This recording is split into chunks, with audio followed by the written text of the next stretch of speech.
Hello and welcome to Reely Rated, a movie discussion podcast. I'm your host, Mitchell Stevens, and today I'm joined by Jess Andrews and her little cub, Penny. Oh, my little cub! Yes, the circle of life has truly come. So if you hear someone roaring in the background, that'll be little Penny saying, "Feed me!" Little raw. Was she, when you did your rewatch, did she sit there and watch it with you? Or she's sort of like not that aware just yet? Oh, yeah, she did watch it, yeah. She was, she didn't really pay much attention. I think she just liked the jiggling along to the songs. As did I. We enjoy a good jiggle. So Jess, today we'll be talking about Lion King. I just mentioned it. This is your choice. So just tell me and the listeners why you chose Lion King. Well, I thought it was about time we did some Disney, to be honest. And I thought, being that in the era of the Disney remake, that we should probably just do something that's coming out so we can compare it, really, and get everyone in the mood for it so they can make more money. Because they obviously need more money. Well, in the end, they'll be ending up owning everything, because everything will be Disney produced soon. It's soon true. You'll be watching a horror film, it'll be like Disney produced. Disney and Blumhouse presents. But yes, Lion King is the dish of the day. Or Kimber the White Lion. Yeah, because when I was doing my research before I started watching, it came up and I was thinking, I didn't really read it fully and I was thinking, what is this? So just explain it to me, because I'm not 100% aware of this. What's the controversy surrounding Kimber? It's basically a straight up plagiarism thing. There's a Japanese cartoon where Kimber is a white lion. I've not watched it myself, but I believe he's like the only white lion in the pride.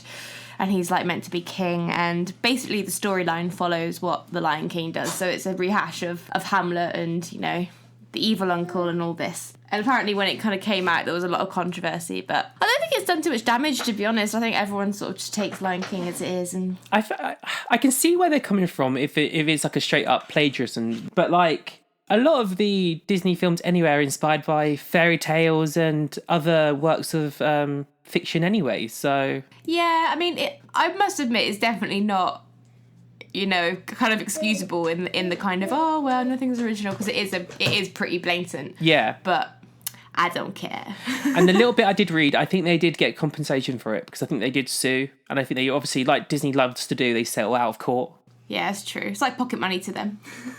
So Jez had an idea that we could frame our conversation around the song. You can talk about the songs itself if there's any like lines, because I've definitely got a few lines that I want to bring up which made me chuckle. And it'd be a good way of framing the conversation, because a lot of the songs are focused on the characters themselves. Yes. Right, so let's start from the beginning, and we are introduced to all these animals who are flocking to Pride Rock. And I don't know about you, Jess, but I like how they introduced the animals in terms of like, it's not immediately apparent that they're all massing somewhere. No. So you sort of see like the elephant and you see the giraffe sort of just like grazing on the plains, that sort of thing. And when they start actually amassing, it sort of like gives this humoristic character to them in that they're like all organised, because you don't see animals sort of organised unless they're going to, you know, like the drinking water around the waterhole and stuff like that. So it's quite unusual to see like different types of animals in one place at one time. Yeah, I think it's kind of strange in that obviously as a child you don't really think about it too much, but when you watch it with a bit of adult context, you do sort of think, all the prey are like gathering to see their new carnivore. Yeah. Their new carnivore king. You're gonna eat me. Yeah, and I think it is like the music. I think it's because it's so kind of like, the one word I can describe it is earthy. So you feel really connected to nature Yes. when you hear the song. The choir, you mean? Yeah, the choir. Yeah. And it's Circle of Life, so it's the choir version of the song. And it's sung by Lebo M and Carmen Twilly. Is it Twilly or Twill? I think it's Twilly, but I don't know. And it's very kind of like, their voice is kind of like drum beats. Yeah. Sort of like, and it builds to this, I can't think of the word. See, I'm not a music person, but it builds towards the end. And then when Crescendo. yeah, and then you see Rafiki hold out Simba, and then it just cuts to the title sequence, The Lion King. Yeah. And it's also epic. It is very epic. The thing is as well is that it's like an intro that everybody knows. I think actually even if you hadn't seen the film, you would still know how it begins. And you definitely know the whole lifting up of Simba and that, because so many films and TV have sort of like done their own version of it. Like in Modern Family, where Cam holds up Lily. Oh my god, it's hilarious. Cam, turn it off! I can't, it's who I am! The one thing that struck me this time was just how prominent the royal family sort of like, and I know it sounds really dumb me saying that because obviously the Lion King. Yeah. But the way they put hierarchy on these animals is so interesting. Yeah. Like I said at the beginning, you see all these animals amassing, and it's not until they reach Pride Rock that you realise that they're there for a reason. Then they all start bowing, you know, when they see Simba. And it just adds so much sort of like human nature to these animals, which is very interesting. And because they're not anthropomorphized, they're not that. Like, they look like animals. I mean, I suppose the only thing you could say is anthropomorphized about them is their eyes, because you've got these big googly eyes. Yeah. No, but I like how as well the kind of the roles of the animals are kind of, it's not true to life in nature, but it is insinuated in that, you know, like Zazu, like, you know, the birds sort of, they circle ahead of the carnivores and stuff, and that kind of does make them look a bit sort of like a stooge. Yeah. And the hyenas, you know, they're like snivelly and they sort of live under the carnivores as well. And Are they present? I don't think they are they? The hyenas. hyenas aren't, no. No, because the only ones I could make out were like the obvious animals that you would know on the like African plain. It's kind of interesting actually, because a lot of people bring up the racism argument and they say, oh, the hyenas are meant to represent black people because they're this and that, right? Which I don't necessarily agree with. However, I definitely think they were going for the fact that they were like social rejects, and they, you know, they're not invited to, like, I mean, even like, you know, the vultures and birds and stuff are invited to the ceremony, but the hyenas nowhere to be seen. See, that's an interesting conversation, and I will get into that when we get to, because I really want to talk about Scar and hyenas in the same sort of discussion. But going back to the birds, there is a moment, you know, when the elephant emerges from the water hole and he's got all these birds on his tusks? Yeah. I just kept thinking to myself, oh, they've called an Uber, these birds. They're like, screw this. I'm not flying there. I can just remember that scene. That scene used to give me anxiety because you've got the they do it again actually in Count It to Be King, where the birds are like running underneath the elephant's feet, and you're thinking, oh my god, they're gonna get squished. But they don't, of course, because, you know, animals will love each other in this world. So Simba's really quite young when he's like, because I think he's just been born, hasn't he? Yes. And they're all there to celebrate the arrival of a new king, the heir to the throne. And then obviously you get a big time jump afterwards, and we meet Simba as a young lion cub. Before sunrise, he's your son. Oh yeah. Yeah.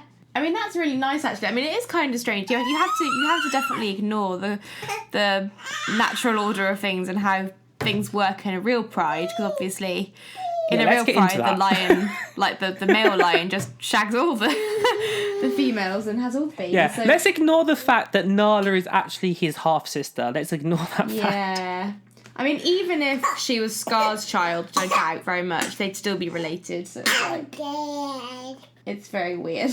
What, is that a fan theory that Nala is Scar's child? It's a possibility. It's not really like a big conspiracy thing. It's just like there's only 2 male lions in the pack, so you know. Oh, that is a good point. Yeah. Yeah. And they also conveniently forget that, like, usually in a pride, the male, like, lions either go off by themselves and make their own prides, or they kill off the dad to be like the king. Yeah, that's a good point. And actually, considering that Scar is still around, it shows that, like, if you want to put it into context of real life, that Mufasa is a very, like, merciful king, because he lets his brother hang around. Yeah, and then also I think to myself, my feelings on Mufasa are very mixed, and I can never sort of, like, totally side with him or not, because when we first meet Simba as a young lion cub, and he's voiced by Jonathan Taylor Thomas. Yes, who I love. He's very good, actually. He's very good at Simba. Yeah, he has a great voice. I prefer him to Matthew Broderick. 100%. 100%. Yeah, 100%. I agree. I don't know what it is about Taylor Thomas, but his voice is so, like, charismatic. It sounds like a lion. Do you not think? Yeah, I suppose. It sounds right. It sounds like that's what a cub would sound like. If he walked into my casting call and he auditioned for Simba, I think I'd give it to him straight away, just because his voice sounds so. I mean, obviously he was quite young at the time, but it's not even that. It's just the fact that his actual voice has so much sort of warmth to it and so much like laughter, even though when he's not laughing. Do you know what I mean? Yeah. It just sounds joyful. So I think he actually was a great pick, as with Jeremy Irons for Scar. Yeah.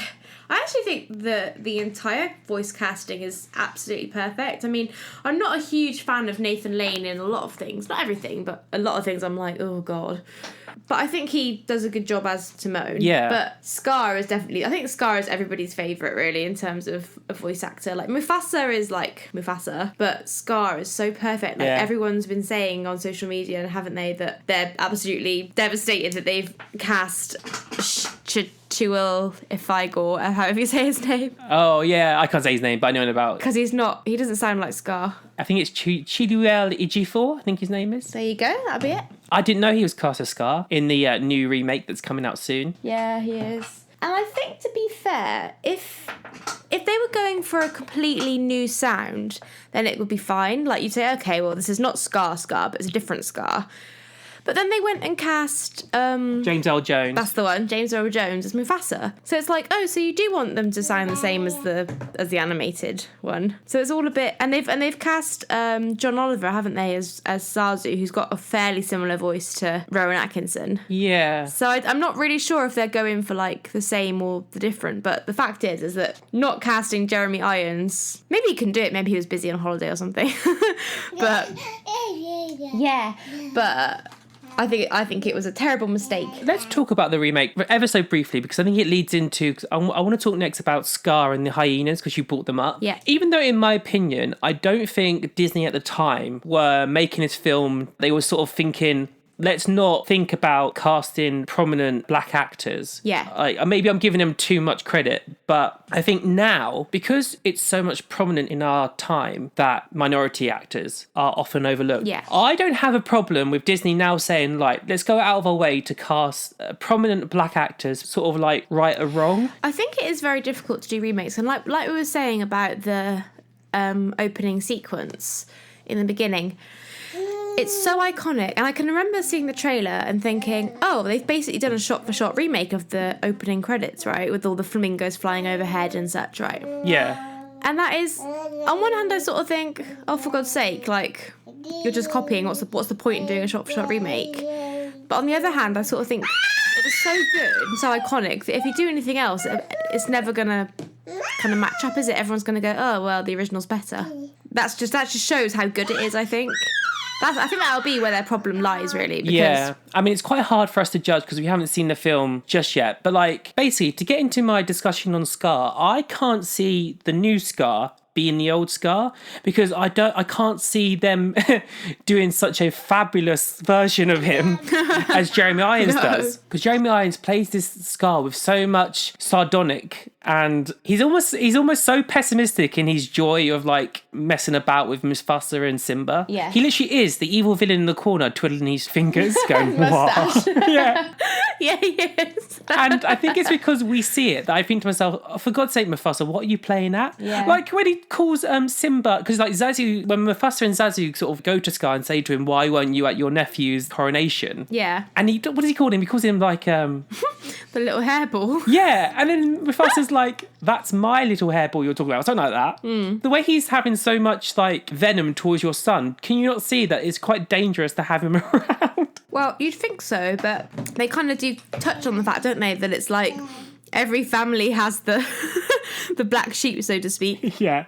And I like it when, I don't know if you spotted this, Jess, but you know when Zazu and Mufasa are leaving, and Zazu literally says to him, why do you keep him around, blah, blah, blah. And he says he'd make a very handsome throw rug.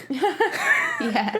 And I thought to myself, obviously the creators of Hercules later on remember this. Yeah. Because in the film Hercules, there's a shot where Herc is getting his painting done. And it's actually a nod to the Herculean myth itself, in that he has to, it's one of the, if it's 5 trials or 3 trials, one of them. The 12, I think. Yeah, and he has to sort of defeat this massive lion. But the lion that they have is Scar. Like he wears him as like as a throw on his head. Yeah. But I really like that because I literally just saw that this time and I was like, that's so clever. Oh, really? And also, it's a bit of a knock on Hercules as well, because Scar is not, you know, I can imagine you take Scar down quite easily. Well, it does make you wonder though, like, was the Lion King meant to be set in like ancient Grecian times? Yeah, and the thing is that in the day and age of like MCU, I literally do think that everything's linked now, and they're all kind of the same directors and producers involved as well. So yeah, but anyway, we're falling down a Disney wormhole here. Let's carry on. Scar. Scar and the hyenas. Oh, right. I really want to talk about Scar because watching it this time around, I found him such a fascinating character. And I feel kind of bad because in the past, when you're a kid watching it, he's just like the villain. You know what I mean? Like in most Disney films, just the villain that the hero has to defeat. Yeah. But I've never given him so much credit before that I feel like he is due. Yeah. I think it's probably Jeremy Irons as well, like the sort of like inflection on his voice and the way he sort of puts this character into this character. But he is the snivelling villain because he does say that he has a burn on Mufasa when he says, when it comes to brains, I got the lion's share. And it's true, because if you think about his actual plot and his sort of scheme to get rid of Mufasa and Simba, it is ingenious, but he's so kind of like meek and fabulous. And I use the word fabulous in a positive way because he is so kind of flamboyant. He is. But he wears it as like a badge of pride though. Because he says to Zazu, I think it's Zazu or Simba, one of them, that he says, when it comes to a straight up fight between him and Mufasa, he's not going to win because he's like, look at me. Yeah. So he knows his weaknesses. And so when it comes to the use of the hyenas, I find it admirable that if he knows that he is smart enough or intelligent enough to get these kind of brainless morons to side with him, and yet he knows that because he's so weak, he needs him at the same time. I have to say that the expression, I'm at the shallow end of the dream pool, is probably one of my favourites of all time. I'm afraid I'm at the shallow end of the dream pool. But it's almost like he's proud of it, though. Yeah. It's almost like he is the smart, intelligent, sardonic geek, and Mufasa is the jock who thinks he's just wonderful. Yeah. Literally has this harem of like lionesses fawning at his feet. The thing is as well is that like I'm sure a lot of people can relate to Scar. Yeah. You know, like not everyone is the jock in school that everyone wants to be populating with. No. And I find it interesting that, the songs, so we have I Just Can't Wait to Be King, which everyone knows. So we have Simba, and this time around, which I found very interesting, is that the actual song, because it's led by Simba himself, it gives you such a sort of insight into his character and his mentality, which I think it has been taught from Mufasa himself. Yeah. So I find it kind of interesting that Zazu's like, in the song, he's kind of like, you're going to be a bad king if you don't do this, this, and this. But to be fair to Simba, Mufasa, he would have given Simba this inherent, what's the word I'm looking for? He's entitlement. Yeah, of course. Because the way Simba thinks about it, he's in saying that, I'm going to do this, this, and this because I can. And it's not a bad trait in that it makes us dislike Simba. Well, he's a child as well. Yeah, exactly. But the fact that that's a song that comes just before we then find out that Scar is evil, that if you didn't know before, people, you're not paying attention. But so in his song, Be Prepared, I found it very interesting that, because talking about the hyenas, that bit where Scar's on the rock and they're sort of marching past him? I just kept thinking, Nazi, Nazi, Nazi. Yeah. It was quite a bold move, I think, really, actually, to put Nazi imagery in there. I really liked it, and I like the use of green as well, because that is just Scar all over. He's jealous. He's jealous of this like power that Mufasa has, and I find it kind of interesting that they put these songs together because obviously it gives you an insight into Simba, it gives you an insight into Scar, but they're both talking about the same thing in different ways. Yeah. Like, Simba's talking about the fact that I want to be king, I'm going to be king, and when I am king, I'm going to do this, this, and this. Whereas Scar is saying the exact same thing in his way, yet we're meant to sort of see him in a bad way. I think it's because the only difference is that he has to kill Mufasa and Simba to do it, whereas Simba will inherit it kind of through the circle of life rather than him playing with the circle of life. Because watching this time, I felt like this was so much more of Scar's story than it was Simba's. Yeah. I don't know whether or not it's because that's how I was watching it. But this time around, I was really thinking to myself, you're not wrong, Scar. I know it's murder and blah, blah, blah. I've watched too much. I know it's murder, but, It's because I've watched too much Game of Thrones. And, like, I'm so used to people just, like, murdering each other, like, for their... God.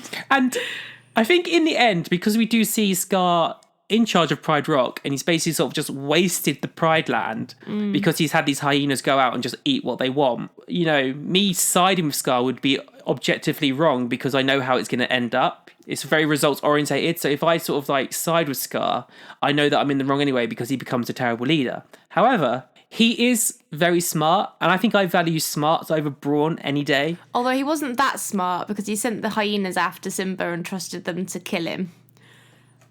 That's an oversight. which is a massive oversight.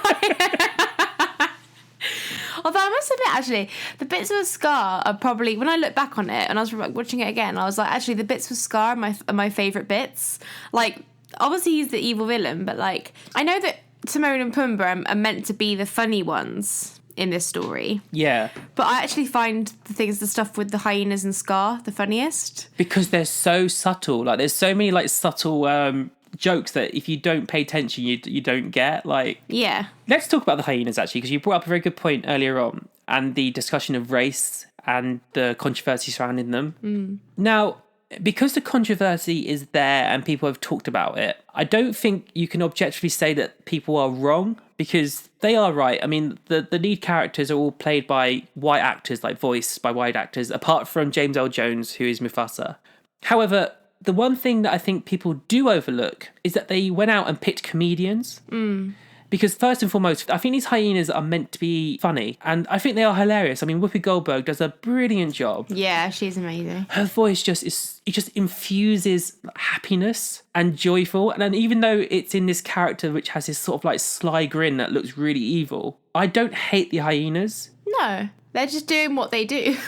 Exactly, and because they're like brainless and they're at Scar's whim, and at the end of the day, they do get their own back on Scar. Yes. They're not that stupid. At the end, they take their revenge. So they're not stupid in that sense that they don't know what Scar is. Nope. If anything, they out and out laugh at Scar. Like, you know, when he's sort of saying, "I will be king," and they're like, "You?" Oh. I just love it when they're like, Mufasa, Mufasa, Mufasa. I like it. Is Shenzi is Whoopi Goldberg, isn't it? Yes. You know, he says, "Oh, it gives me chills." Mufasa. Ooh. Mufasa. Ooh. Do it again. It's quite funny, really, because it's almost like saying Mufasa is so sexy and like, you know, powerful. Yeah. That even the hyenas want him. Yeah. Mufasa. Ooh. Oh, he's so powerful. Ooh. Talking about the hyenas, I would be remiss not to sort of have a burn on them, because in the song, Scar goes, "It's clear from your vacant expression that the lights are not all on upstairs." And that's when, like, Scar walks along to Ed and does that sort of, like, hand wave in front of his face. Yeah. To be fair, it's only really Ed that's stupid. The rest of them are. I love the scene where they're fighting as well. Then Ed ends up biting his own leg. I love Ed. I think it's hilarious.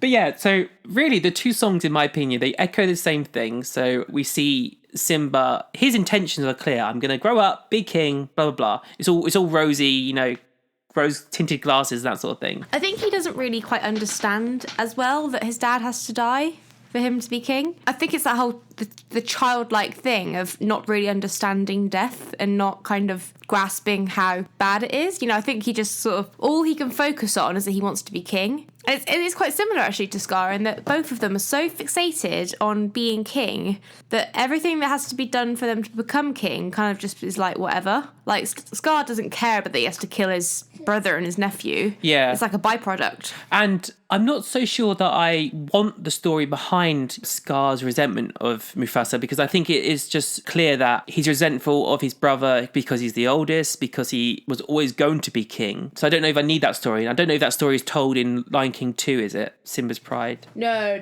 Scar's just dead in that one. So I don't need that story, because I can get that story from, you know, just his actions and the way he talks about Simba, Mufasa, and that sort of thing. Yes. So in my opinion, Scar is relatable in the fact that we all have something that we want to achieve in life, like work-related, whatever. So the fact that I can empathise with Scar, that he wants something so badly, and he's never going to achieve that unless he goes off on his own back and, you know, and murder his brother, which is objectively wrong in terms of how we're meant to view the film. I think as well that Scar is obviously the runt of the litter. It's not really said if Mufasa is the older one necessarily. It might even be, because if you look at the character design, Scar looks older. I have a theory that actually Scar is older, but he's a runt. I'm not 100% sure. I think you're right, because I think I agree with you, but I could be wrong, but I swear he said older brother. But then if we think about how, like, because lions do birth litters, don't they? As in, like, they don't just birth one child. They'll Yeah, they usually have about 4. Yeah, so I think Scar would be the runt of litter. And, like, I mean, I know we're talking about Disney film and they've given them, like, humoristic traits and that sort of thing. But I think you're right. It would often be a lion would fight for the right to lead the pride. You've got to fight for your rights. But do you not think? So, because, like, the name Scar, how do you get that scar? I mean, we could sort of fan theory that Mufasa gave him that scar during the fight. Yeah, maybe, yeah. Maybe it was a fight for dominance and he lost, yeah. And in that, in the bit that I mentioned, as you said, he'd make a good throw rug. Yeah. Well, Zazu said she just said to him, I don't know why you keep him around. Yeah. And Mufasa should have been more clever to think that Scar could be more of a threat than he thought he would. And if this was Game of Thrones, that'd come back and bite him in the arse. And it does. It does come back and bite him in the arse. He is the Ned Stark of, like, Lion King. Like, he literally just thinks that he is the big daddy and nothing's going to threaten him. And then Scar's like, no, big daddy, I'm going to take you out. Big daddy. But I think it's interesting to talk about Nala, actually. I think Nala is a very overlooked character. I'm not sure if it's because she's not given very much to do or that her character design and voice is a bit meh, in my opinion. Because if you think about it, she is actually quite a large part of the story, but she is overlooked. And I think, because she goes off on her own to find help from the Pride when she's older. Yep. She's more of a leader than Simba is until he pulls his act together. Yep. She's pretty badass. Like, that bit where she's, like, hunting down Pumbaa? Yeah. That's quite scary. She looks terrifying. But she grows up and gains responsibility so much more quicker than what Simba does. Yeah.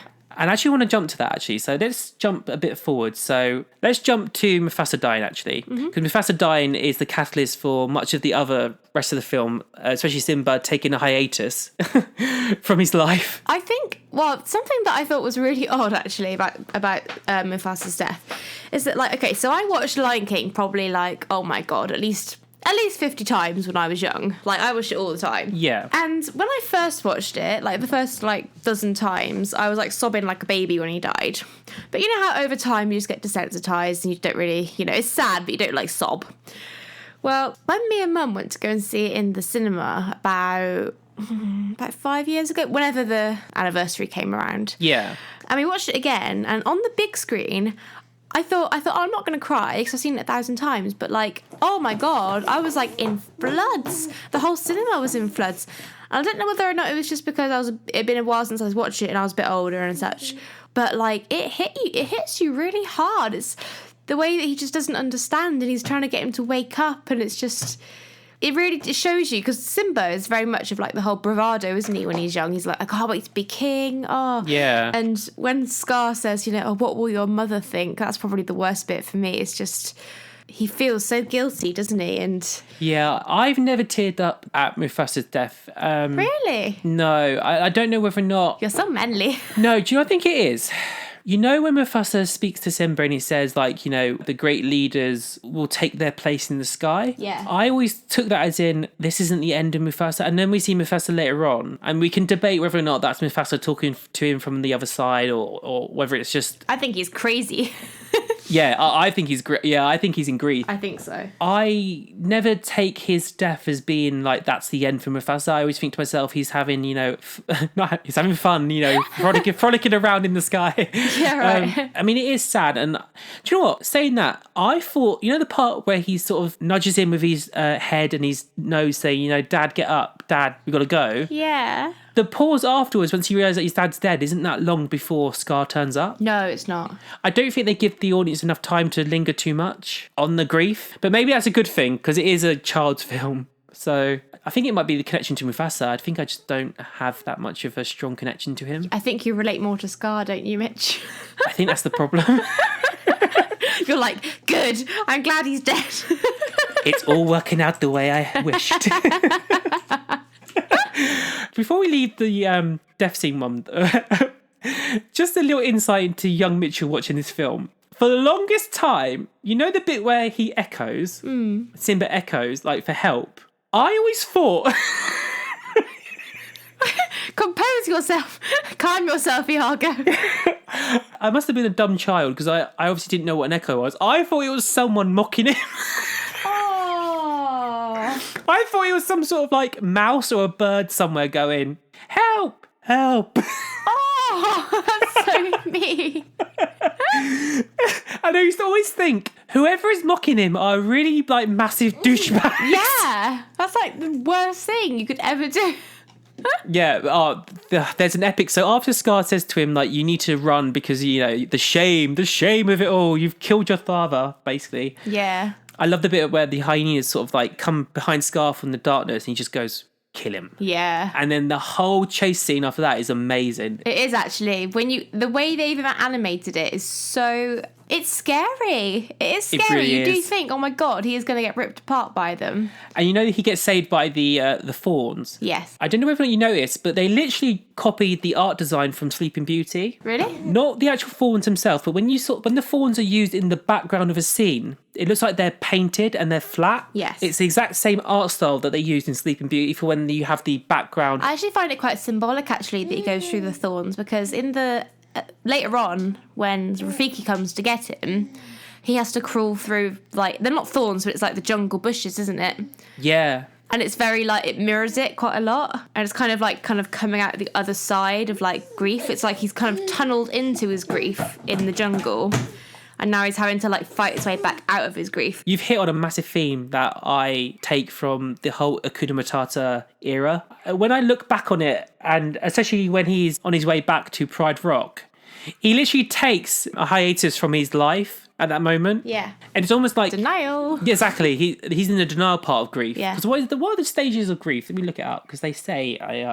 Isn't it like denial, acceptance, anger, something like that? Yeah, so the 5 stages of grief are defined as denial, anger, bargaining, depression, and acceptance. Right. So the Hakuna Matata part, when he's with Timon and Pumbaa, is the massive denial. Yes. And it just so happens that he meets these 2 hippies. Come to the jungle, smoke some bugs with us.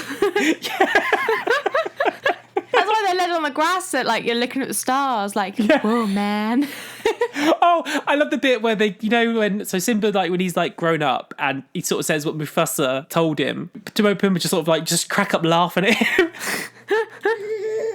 It's kind of, I used to find that bit really sad, and I think it's quite poignant because it's kind of like, I think the whole film is just like a massive analogy of childhood and kind of coming out of childhood and realising about death and things, you know, and how your parents tell you, oh yes, you'll go to this, you know, oh, granddad's gone to heaven, blah, blah, blah. But then you grow up and you start to realise, oh, actually, maybe that's not true, and everyone's laughing at me for believing these childish things. Wow, Timon and Pumbaa are massive doucheheads. I know, right?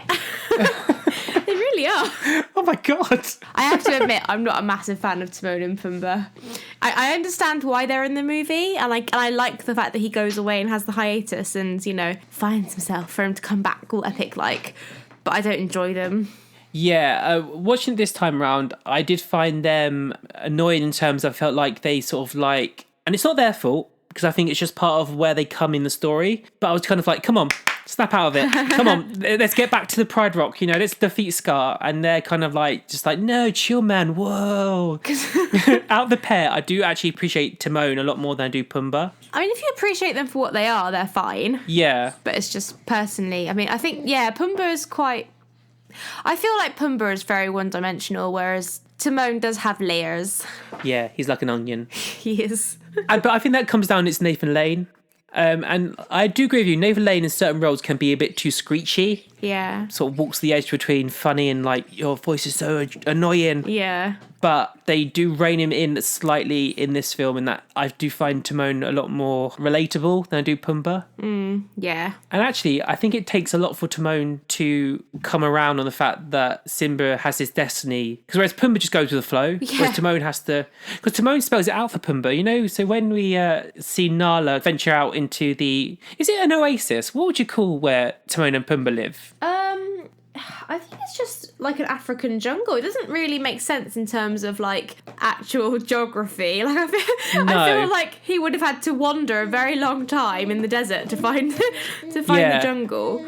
But I think it's way too large to be an oasis. Because the way I see it is like, you know, it feels a lot more kind of like Tarzan-y landscape than like what I imagine to be in Lion King. Yes. So when we see Nala come to the jungle, we really do see Timon come to the realization that this trio that they've had for so long is going to come to an end and they're going to be a duo again. And he explains it to Pumbaa. Yeah.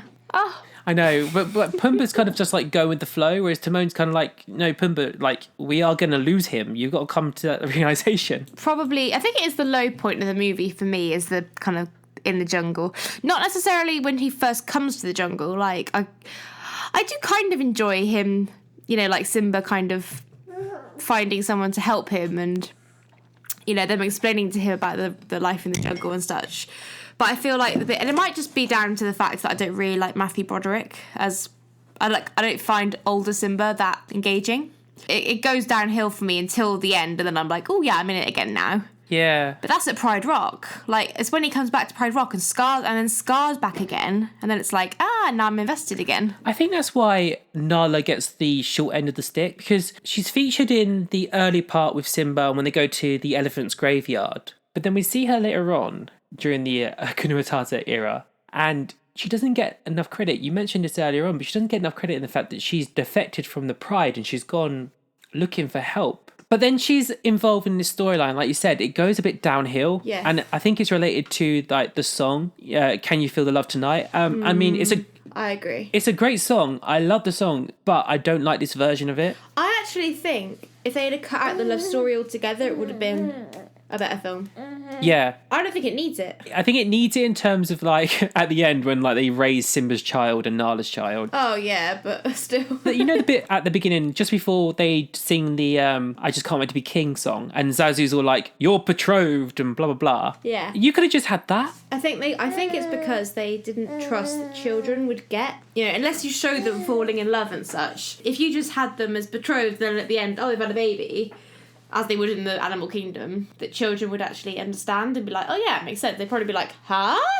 What do you mean they had a baby? Yeah, I suppose. But then also, again, Nala's used just for the sake of the story in terms of like, she's there to give him guilt. Yeah. Scar's in charge and blah, blah, blah. And like, it's ruined the Pride Land. Yeah. So she's just there as a catalyst for him to go back to Pride Rock, really. Basically, yeah. I think they'll probably give her more to do in the remake. Hopefully. I mean, she's voiced by Beyonce, isn't she? Beyonce. Yeah, she don't get Beyonce just to be a bit role. Not usually. I don't think she'd have it. She'd be like, excuse me. Do you know who I am? Yeah, don't you know who I am? Precisely. So Nala's there is like plot exposition, and she's like, oh, you've got to go back. And he's like, no, I'm not king, blah, blah, blah. And then we see this sort of like come to Jesus moment where where Rafiki turns up. Yes, he is the Lord incarnate. Rafiki I found very interesting because first of all, he realises that Simba's alive after Simba sends that plume of dust going his way. As you do. And I think he's a bit of a crazy genius. He's like, Simba is alive! I love that bit though. It's so nice, like the hope he has, and like, well, he assumes he's alive. He might not be alive by the time he finds him. True, but I mean, I'm joking, but I know, like, you know, because Rafiki is meant to represent the fact that he is sort of like so close to Earth. He's like the sort of like shaman in the story. Yes. So I do like it that it's him that sort of finds Simba and sort of like snaps him out of his sort of like guilt hiatus that he's on. Yeah. And all the lead up to that, you're right, is when he sort of followed Rafiki through that massive dense jungle and he has to sort of like it's almost like he crawls his way back out of this hole that he's been put himself in. And then we see sort of I call him Cloud Mufasa. Cloud Daddy, Cloud Big Daddy. Yeah, and this is the spiritual bit I was talking about earlier, and how I don't cry at Mufasa's death because I don't see this as the end for him, because he's still alive, literally, like at that point. In the sky. It's all down to like philosophy though, and what you believe, because like it could, like you said, Simba's crazy. I like as well that scene when he runs out from all the like jungle onto that massive great big like meadow that comes out of nowhere, and all you can see is like the starry sky and the like the meadow and the ghost Mufasa, and it's like it must be that kind of feeling that people get when they kind of accept their grief, you know, they're kind of just nothing but the person that they're focusing on, and just it's a nice break as well because the film is very busy, I think. Yeah, And it's quite nice because when everyone else is in the mix, you know, like Scar, Nala, you know, his mum, you know, Timon and Pumbaa, it's always a very, like, busy scene with, like, lots to look at and stuff and lots of, like, music and sound. But when he's with his dad, it's always, have you noticed, it's very sparse? They're either sat on top of the rock by themselves or they're out in the thing, you know, pouncing alone. When he gets told off, they're in the meadow alone. Yeah. And I think it kind of shows that, like, his dad is, like, his kind of place of calm and, like, comfort. And when he doesn't have his dad, he's in the jungle and everything is like, brah! Yeah. I think it's kind of meant to show him, like, coming to peace with things. And it's almost like Rafiki is his counsellor. Yeah. Because though we're talking about the 5 stages of grief, the denial and anger part, he really goes through on his own with Timon and Pumbaa. Yeah. It's almost when Timon Nala comes back and she says you've got to come back, and he's like, gets angry with her. He's not getting angry with her because she's saying you've got to come back. He's getting angry with himself because he doesn't believe that he can be king. Like, this thing that once it was all he wanted, he doesn't want anymore because he doesn't think he's going to be a worthy king because he killed his father or was part of what killed his father. Yeah. But it's almost like Rafiki walks him through the bargaining and depression stage of the grief cycle. Yes. Because he tries to bargain with Rafiki, saying, like, you know, I can't be king. And Rafiki's like, you can. He lives in you. You are the king. He lives. And then Cloud Mufasa says to him, like, you are my son. He says to him, remember who you are. Oh, no, but I love this line where he says to him, you are more than what you have become. Remember who you are. You know what? I didn't cry Mufasa dying, but that bit got me. I got a bit choked up. I think as well, like, I mean, obviously I've never lost my parent. I don't know how it feels. But when he says, you have forgotten who you are and then therefore forgotten me or something like that. Yeah, oh. And it's like, it must be like when you lose somebody you love that much, you must kind of almost want to like in the denial thing, you would shut out everything that, like, reminds you of them. You might repress things that you do that your parents would do, you know, because it's too painful to face. Yeah. But when you do that, you forget them because that's what they were. And in terms of, like, the royal family that he comes from, he's dishonouring his father's, like, legacy. And you see this in the way that how Scar's running Pride Rock. Yeah. Everything that Mufasa's built and accomplished, he's dishonouring by not taking up the mantle and letting Scar ruin Pride Rock in the Pride Lands. Although it's hilarious that apparently by having a bad king, it makes, you know, the weather really bad. Do you know what?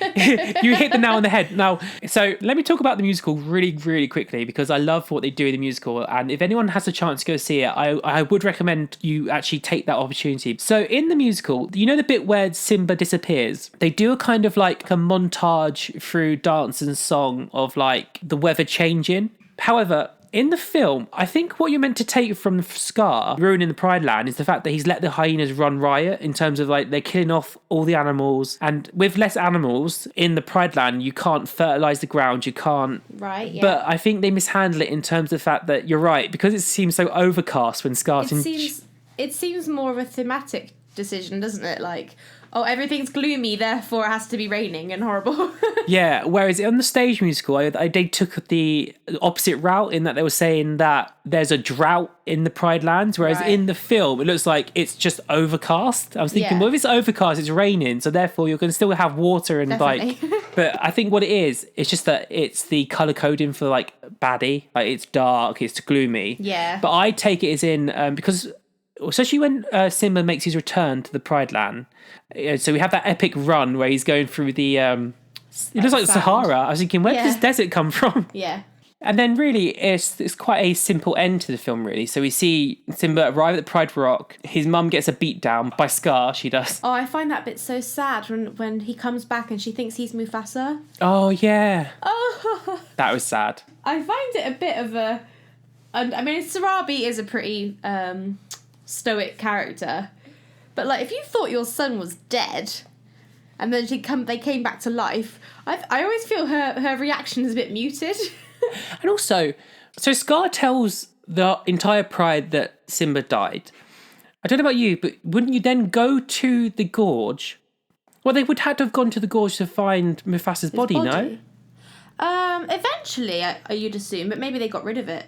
Maybe the hyenas got rid of it.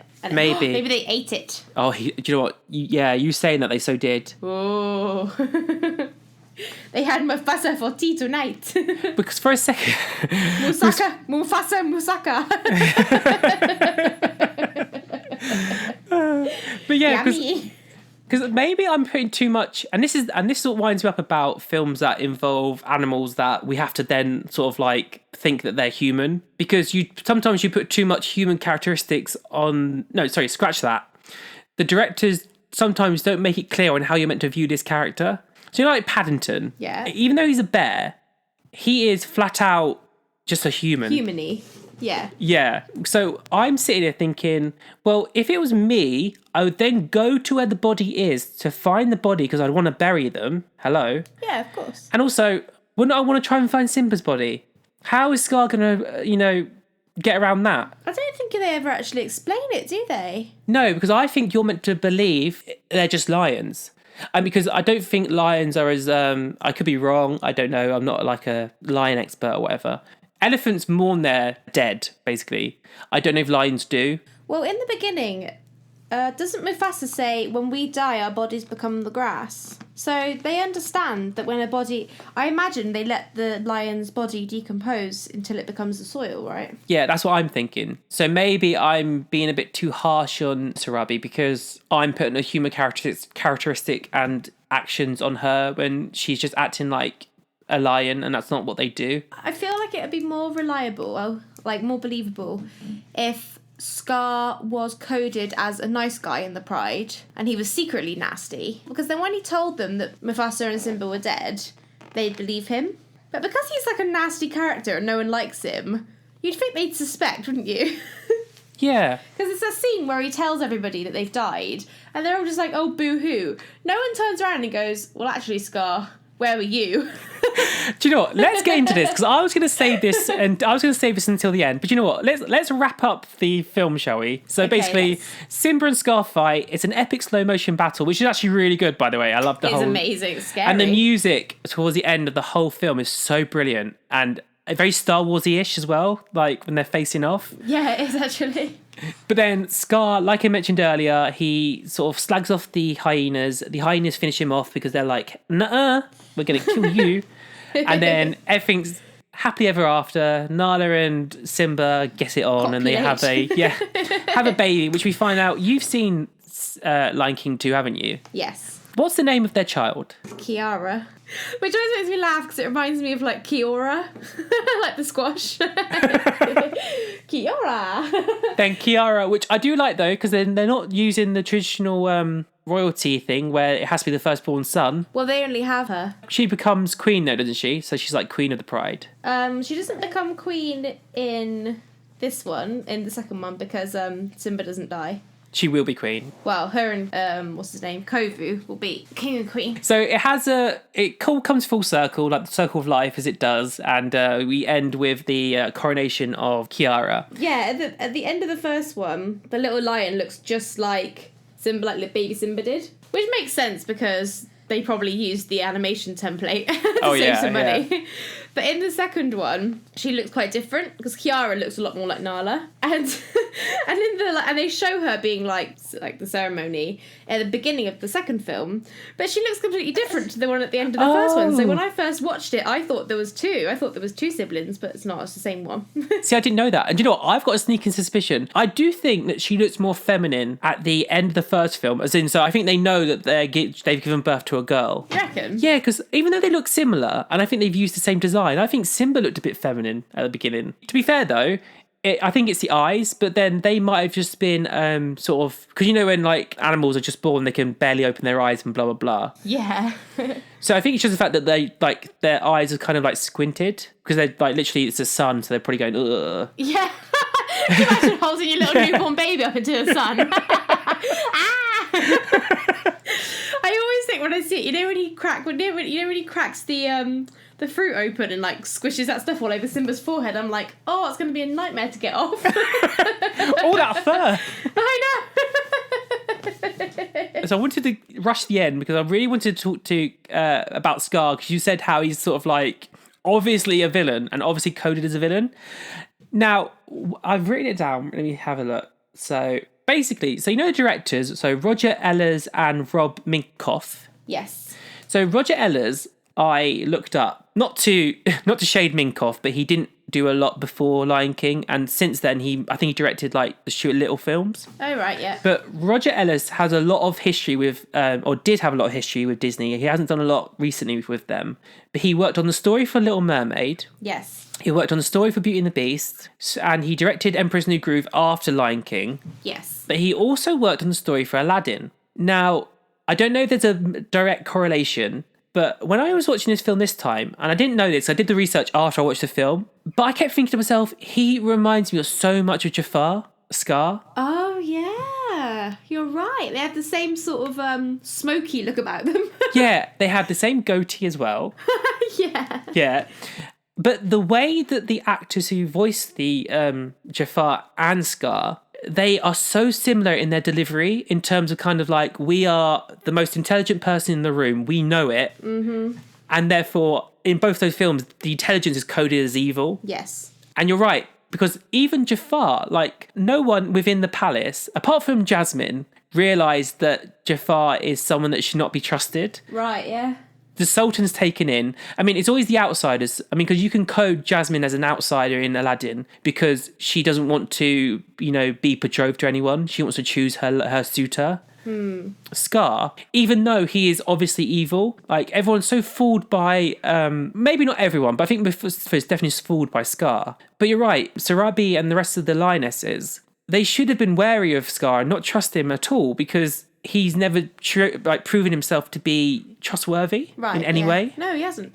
Not at all. And it wasn't until at the end that I realised that he worked on Aladdin. I was thinking, they are the exact same character, just like one's human, one's a lion. It actually says quite a lot, really, about the population that they're trying to, overrule. That they're so stupid that the villains don't even have to pretend that they're good. Yeah. They're, outwardly proper evil, I'm going to kill you all, and they're like, la, la, la, la. Because isn't Lion King a lot more... which Shakespeare play is it inspired by? Hamlet, isn't it? Hamlet, yeah, Hamlet. Who's the villain in Hamlet? Because I don't remember Hamlet that well. In Hamlet, it's Claudius. He's Hamlet's uncle. Now, isn't he, obviously evil as well? Yes, I think he is relative. I mean, yeah, it doesn't really go into it that much, but he is not no one loves him. No one thinks he's awesome. I mean, Disney do this a lot in a lot of films in that, we're presented with a villain that us, the audience, know we shouldn't trust, but the characters never realise until it's too late. Have you noticed, though, that in recent years they started to kind of rework the villain type in Disney movies? Like you got Hans in Frozen, who you trust to begin with. I was absolutely sideswiped by that. Were you? I did not see it coming. Really? Maybe it's because I'm a lot more a fan of Anna than I am Elsa. So right. when I followed Anna's story a lot more than I did Elsa. So when she found this guy that she loved, I was like, oh, you're so naive. It's so yeah. cute. And then when he turned out to be evil, I was like, yes, Penny. Oh, I can't believe it. and it doesn't help that Hans is a bit of a dreamboat. Yeah, he's not too bad. And he's voiced by the guy in Crazy Ex-Girlfriend, who I really like as well. So I was like, oof. No, but I didn't suspect in the very, very beginning. But when she started getting close to Kristoff, I was like, well, Hans is going to have to go one way or the other. Yeah. Because she likes Kristoff now. But you're right, though. They are treating their villains with a lot more respect. Because, Mother Gothel in Tangled. But even in that, though, even though we know she's evil, Rapunzel doesn't. But I do think that she has... And I know she's evil, but... It's not like Scar in that, you sort of... This is Scar, this is who he is, and basically he's led by greed. She's led by her desire to be young, but she's not mistreating Rapunzel. Yeah, I know what you mean. She's not being outwardly, Rapunzel doesn't know she's being gaslighted, isn't she? She thinks she's fine, but actually... Yeah, exactly. I mean, she's harming her mentally, but it's not like she's using Rapunzel to think, haha, I'm going to get the throne next. Yeah, definitely. Even Hans. I mean, Hans, you can understand what he does. Yeah. Well, he's got the same thing as Scar. He wants to be king. He knows he's never gonna be king, so he's gonna have to try and do it the only way he can think to. Yeah. Word to the wise people: be suspicious of people that are, Especially if they have goatees. Yeah. Oh, it must be nice to live in a Disney bubble and think everyone's wonderful. Before we go, what me and Jess like to do, we like to get a kind of consensus on how the audience out there feel about the film. And then we, in our wrap up, when we give our opinions, we sort of give a rating. So before we do our rating, Metacritic, they gave the film an 83. And that is a universal acclaim based on 14 critics. And then IMDb gives it an 8.5 out of 10 based on 834,000 plus ratings. And then Rotten Tomato, this is the first time I've ever seen this, by the way. So it's a certified fresh, so it's 93%. And then the audience score for it is also 93%. I think it loses a bit on the critic side because it's a little, it can be a bit especially in the jungle bit, it can get a bit blah. It does lag a bit, doesn't it, I think? Yeah, to go into my overall feeling on the film. I mean, Jess knows this isn't one of my favourite Disney films. That's why I picked it, to be controversial. Yeah. No, but I'm glad you did, because you made me go back and sort of look through it in more of a sort of widescreen eyes sort of way, because I used to always watch it in a narrow perspective, and I used to be sort of it used to be one of those Disney films that I used to just have to get through to my other ones. Oh. I think it's because I love the film a lot more for the songs. I think a lot of people do. You think of Lion King, you think of the songs first. Yes. But watching it back now with more of an adult sensibilities, and also, like I said, because I kept texting Jess going, it's so Game of Thrones. And I was like, I have no idea what you're talking about. I don't watch Game of Thrones. But that made me appreciate it more. And I think that's why this time around I sided with Scar a lot more. And I was like, he's so interesting, such an interesting character. Isn't it bad that as you get older, you side with the villains? What's all that about? Do you know what it is? It's because villains, they almost always have a selfish reasoning for the stuff they're about to do or want to do. And you, as an adult, because you're a lot more independent than what you used to be when you were a kid, you can afford to be more selfish in your everyday life. I mean, it's not you have to go to work, yes. But if you're when you're older, if you choose to have a sick day, you could. If it's not going to affect you in a negative way in terms you're going to get fired. Yeah. I mean, I think we've all pulled a sick day once in a while when we're not actually sick. I have never pulled a sick day. I have never pulled a sick day. Never, ever, just in case my employer's watching No, but you know what, though? I do think that it's true. We relate to the selfishness. However, I think as well, as an adult, you can kind of relate to someone's situation a lot better. The reason, behind why they do things they do. You know, when someone's damaged as a child, you sort of think, oh, they're a baddie. But as an adult, you think, well, they grew up in a terrible home. They had no father figure. They had no this. They had no that. You know, and you understand them more. And you might not like them still and think that they're shady, but you understand what they've been through and why they're like that. In the backstory I created for Sky in my head, I am now thinking that he is the older brother, even though I think he isn't. I think you're right. He looks older. He does look older, but he definitely is the runt of the litter. So he's the runt of the litter that was never going to be king. And he probably did challenge his brother, and Mufasa won, and therefore he's now butthurt about it. But so would I. It's like someone getting promoted over me that I don't think deserves it. And even in Frozen, it's not even necessarily that Hans is evil or wants to kill anyone, because he doesn't know about Elsa's powers, does it? He doesn't know that Anna will get frozen. He doesn't know all this. He literally just wants to marry Anna. Eventually he will be king. Yeah, and to go back to the Shakespeare lens of it all, because Scar is very Machiavellian in terms of the stages he sets out to then ultimately take power, in that the way he sort of uses Mufasa's, no, not even Mufasa, but Simba, his own kind of guilt against him. Yeah, it's true. There's a lot to be said for guilt. So how do you feel about Lion King? Overall, the pacing leaves a little bit to be desired. And I feel like the comedic relief is a bit wasn't really needed, because the villain provides and the henchmen provide enough of that. But in terms of how it looks and just the general feeling and emotions it brings up, I think it's fantastic. I think the music is excellent. It's probably one of my favourite Disney scores of all time. I think if you can appreciate it for what it is, then there's nothing really to complain about. Going into our rating of the film, so every time me and Jess talk about a film, we at the end give it a consensus rating out of 5.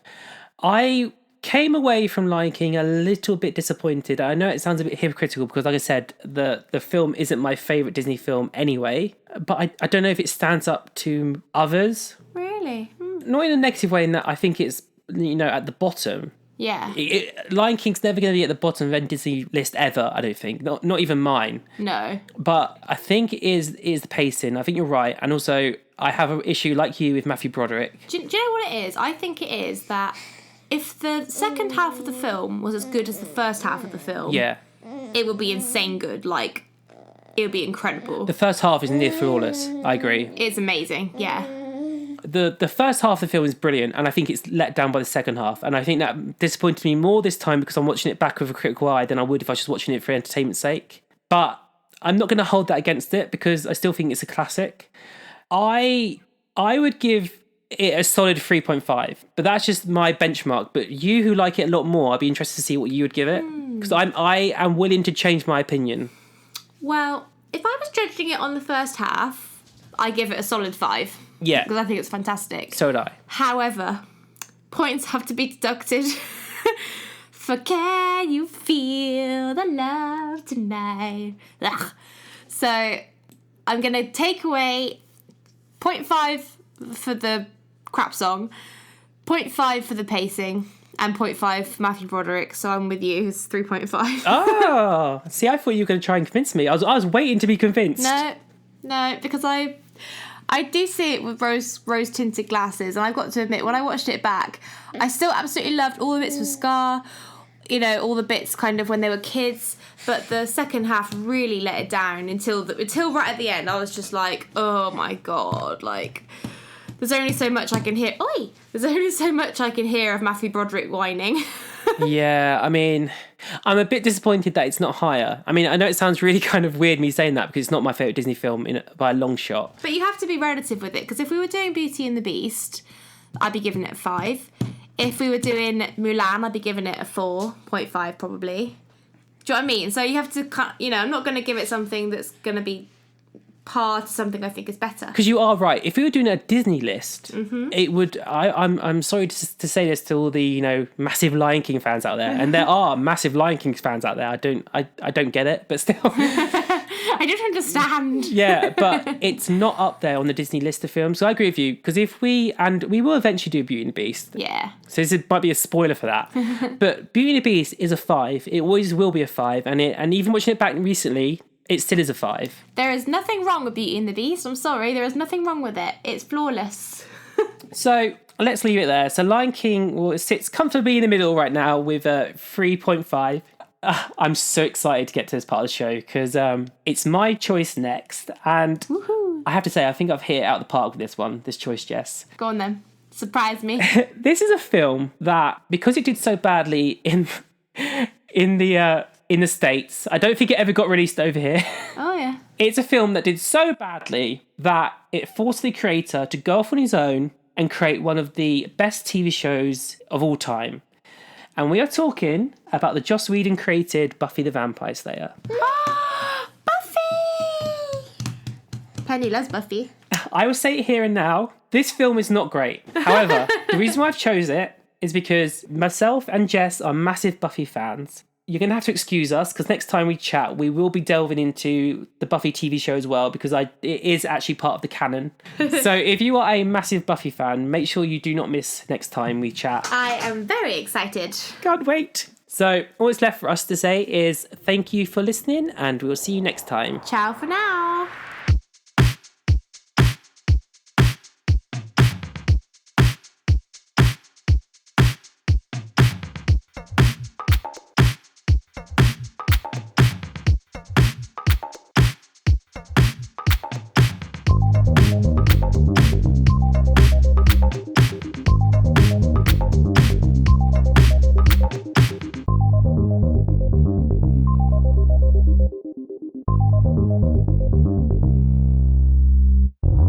We should have ended with a roar or something. Oh yeah, we should have done really.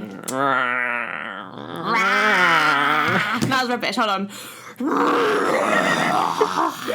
Go on, Penny. Penny, do a roar. Come on.